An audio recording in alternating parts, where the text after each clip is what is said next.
الحمد لله رب العالمين والصلاة الصلاة والسلام عليك يا صفة الأنبياء والمرسلين. أما بعد، وقد قال الله تبارك وتعالى في قرآن الكريم: فأعوذ بالله من الشيطان الرجيم، بسم الله الرحمن الرحيم. قال الله تبارك وتعالى في قرآن الكريم: اليوم أكملت لكم دينكم وأتممت عليكم نعمتي ورضيت لكم الإسلام دينا. صدق الله العلي العظيم وبلغنا رسوله النبی الکریم المہدی الموعود علیہ الصلاۃ والتسلیم. محترم احبہ، سامعین و سامعات، السلام علیکم ورحمۃ اللہ وبرکاتہ. آئیے آج ہم ماں کی دعائیں کیا ہوتی ہیں اس کے متعلق چند باتیں سنیں گے. آج کی حالت حاضرہ میں ہر طرف ماں باپ کی نافرما برداری عام ہوتی ہوئی جا رہی ہے. آج ماں باپ کا ادب نہیں. حاضرین، آج تک ہم نے اپنے ماں باپ کے مقام مرتبے کو نہیں سمجھا. ماں باپ کی دعاؤں کے تعلق سے ہمارے اور آپ کے آقا حضور صلی اللہ علیہ وسلم فرماتے ہیں کہ جس طرح میں اپنی امت کے لیے دعا کرتا ہوں وہ دعائیں کبھی رد نہیں ہوتی، اسی طرح والدین کا بھی مقام و مرتبہ اس طرح ہے کہ جب والدین بھی اپنی اولاد کے لیے دعا کرتی ہیں تو وہ دعائیں بھی کبھی رد نہیں ہوتی. ماں کی دعائیں ایسی دعائیں کہ شاعر کہتا ہے کہ تیری دعا نہ سر سے کبھی ملول ہوئی، ادھر زبان سے نکلی ادھر قبول ہوئی. ماشاءاللہ ثم ماشاءاللہ. محترم محبہ، ماں کی دعا کے تعلق سے کہا جاتا ہے کہ ماں کی دعا یہ مقام رکھتی ہے کہ اگر پوری کائنات ایک شخص کو بدوا دینے کے لیے، ایک شخص کو بدوا کرنے کے لیے جمع ہو جائے، چاہے وہ متقی کیوں نہ ہو، چاہے وہ پرہیزگار کیوں نہ ہو، چاہے وہ عبادت گزار کیوں نہ ہو، پوری کائنات ایک شخص کو بدوا دینے کے لیے جمع ہو جائے اور یہاں ایک ماں تنہا اگر اس شخص کے لیے دعا کرنے کے لیے تیار ہو جائے تو اللہ تعالیٰ پوری کائنات کی بدوا کو رد کر دیتا ہے اور ماں کی دعا کو قبول کر لیتا ہے. محترم محبہ، ہم کو چاہیے کہ ہر وقت اپنے ماں باپ کی دعائیں لیتے رہیں، ماں باپ کا ادب کرتے رہیں، ماں باپ کی خدمت کرتے رہیں. ماں وہ ہستی ہیں جن کی دعائیں ہمیں خدا کے قریب کر دیتی ہے. حاضرین، اگر ہم کو جاننا ہے کہ کیا ہمارا رب ہم سے راضی ہے، کیا رسول اللہ صلی اللہ علیہ وسلم ہم سے راضی ہیں، کیا حضرت امام مہدی موعود علیہ السلام ہم سے راضی ہیں. ایک صحابی رسول صلی اللہ علیہ وسلم کی بارگاہ میں تشریف لائے اور پوچھنے لگے: یا رسول اللہ صلی اللہ علیہ وسلم، اللہ تو نظر نہیں آتا، ہمیں کیسا پتہ چلے گا کہ ہمارا رب ہم سے راضی ہے؟ رسول اللہ صلی اللہ علیہ وسلم نے فرمایا: گھر جا اور اپنے ماں باپ کے چہرے کو دیکھ، اگر وہ راضی ہیں، اگر وہ خوش ہیں تو سمجھ تیرا رب بھی تجھ سے راضی ہے. اگر تیرے ماں باپ تجھ سے ناراض ہیں تو سمجھ تیرا رب بھی تجھ سے ناراض ہے. جس کے دامن میں ماں باپ کی دعائیں ہوتی ہیں اس سے بڑا کوئی مقدر کا سکندر نہیں ہوتا. جیسا کہ آپ سب اچھی طرح سے جانتے ہیں کہ حضرت موسیٰ علیہ السلام کلیم اللہ کہا جاتا ہے. وہ کوہ طور پر خدا سے ہم کلام کیا کرتے تھے. ایک مرتبہ حضرت موسیٰ علیہ السلام کوہ طور پر باتیں کرنے کے لیے جا رہے تھے. اللہ نے کہا: اے موسیٰ ذرا سنبھل کر آنا، اے موسیٰ ذرا سنبھل کر آنا، اے موسیٰ ذرا سنبھل کر آنا. قدرت کہہ رہی ہے کس کو؟ اونچی آواز میں بات کرنے والے نبی حضرت موسیٰ علیہ السلام سے کہہ رہی ہے کہ اے موسیٰ ذرا سنبھل کر آنا. حضرت موسیٰ علیہ السلام نے کہا: اے اللہ، پہلی بار تو طور پر نہیں آیا، اس سے پہلے کئی مرتبہ آیا لیکن سنبھلنے کا حکم نہیں دیا. اے میرے محبوب، وجہ کیا ہے کہ آج سنبھل کر آنے کا حکم دیتا ہے؟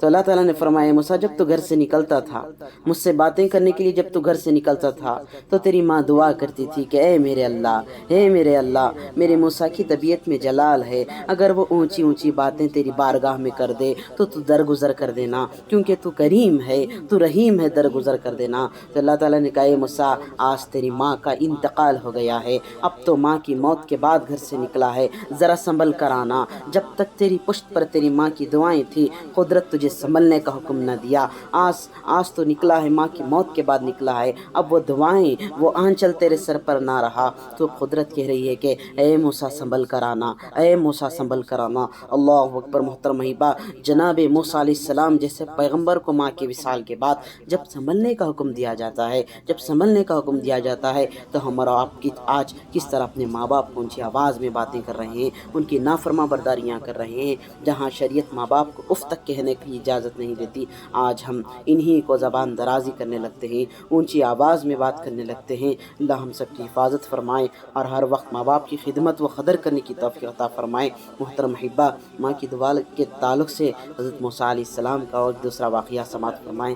حضرت موسیٰ علیہ السلام خدا تعالیٰ سے عرض کرنے لگے: اے موسیٰ، جنت میں میرا ساتھی کون ہوگا؟ اللہ تعالیٰ نے فرمایا: اے موسیٰ، فلاں کا صاحب جنت میں تیرا ساتھی ہوگا. تو حضرت موسیٰ علیہ السلام عرض کرنے لگے اے اللہ مجھے اس کا عنوان بتانا، اس کا پتہ بتا دینا، اس کو دیکھنا چاہتا ہوں، میں اس کو دیکھنا چاہتا ہوں۔ تو اللہ تعالیٰ نے فرمایا اے موسیٰ فلاں جگہ وہ رہتا ہے۔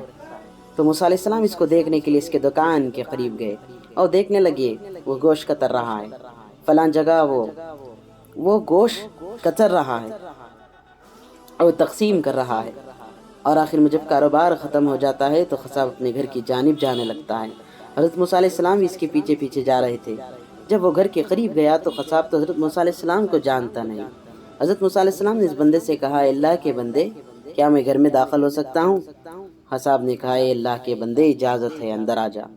تو حضرت موسیٰ علیہ السلام کہتے ہیں کہ گھر کے اندر کونے میں ایک بڑھیا لیٹی ہوئی ہے، وہ اندر جاتا ہے، وہ شخص اندر جاتا ہے، روٹی پکاتا ہے، گوشت پکاتا ہے، اس کے بعد اس بڑھیا کے پاس جاتا ہے، اس بڑھیا کو اٹھاتا ہے، اس کی پیٹھ کو سہارا دے کر اسے اٹھاتا ہے، اس کے منہ میں نوالے ڈالتا ہے، اسے کھانا کھلاتا ہے، اس کو پانی پلاتا ہے۔ وہ جب اسے واپس لٹاتا ہے تو اس بڑھیا کی زبان سے کچھ الفاظ نکلتے ہیں، چند کلمات ظاہر ہوتے ہیں۔ حضرت موسیٰ علیہ السلام اس شخص سے پوچھتے ہیں ہے بندے یہ عورت کون ہے؟ وہ کہتا ہے کہ میں پورا دن کام کرتا ہوں، پورا دن کاروبار کرتا ہوں، جب کام کرتا ہوں تو میرا دھیان سب گھر کی طرف ہوتا ہے کیونکہ گھر میں میری ماں ہے، گھر میں میری ماں ہے۔ پھر وہ موسیٰ سے کہتا ہے کہ میں گھر آتا ہوں، کھانا نہیں کھاتا، پہلے ماں کو کھلاتا ہوں، ماں کی خدمت کرتا ہوں۔ حضرت موسیٰ علیہ السلام نے کہا اے بندے میں نے تو یہ سب منظر دیکھا اپنی آنکھوں سے، لیکن یہ بتا جب یہ لیٹ رہی تھی تو اس کی زبان سے چند جملے ظاہر ہوئے، میں سمجھا نہیں یہ کیا کہہ رہی تھی۔ اس شخص نے کہا اے بندے ماں تو ماں ہوتی ہے نا، ماں کا پیار الگ ہوتا ہے، ماں کی دعائیں الگ ہوتی ہیں۔ میں جب بھی گھر آتا ہوں کھانا کھلاتا ہوں، اس کے بعد اسے جب لیٹاتا ہوں تو مجھے یہ دعا دیتی ہے کہ اے میرے بیٹے اللہ تجھے وقت کے نبی حضرت موسیٰ علیہ السلام کا جنت میں ساتھی بنا، حضرت موسیٰ علیہ السلام کا جنت میں ساتھی بنائے۔